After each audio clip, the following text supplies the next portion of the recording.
नवीन वर्षाच्या जय महाराष्ट्राच्या प्रेक्षकांना पुन्हा एकदा हार्दिक शुभेच्छा। आणि आता बातम्या पाहूयात सविस्तररित्या।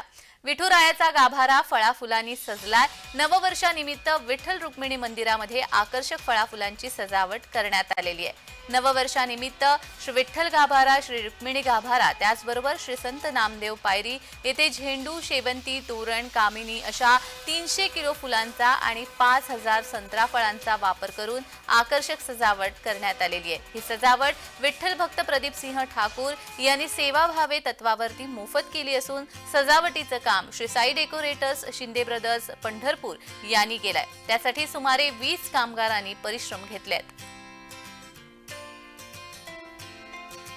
विठ्ठल रुक्मिणी मंदिर परिसराची सजावट ही 100 किलो झेंडू, शेवंती, कामिनी या फुलाद्वारे तसेच 5000 संत्री वापरण्यात आली असून त्यामुळे मंदिराचे दर्शन अतिशय सुंदर आणि आकर्षक दिसून येत आहे। सदर सजावट ही आळंदी येथील पांडुरंगाचे निस्सिम भक्त श्री प्रदीप ठाकूर हे गत 5 वर्षापासून करीत असून त्यांनी ही सेवा श्रीचरणासाठी दिलेली आहे।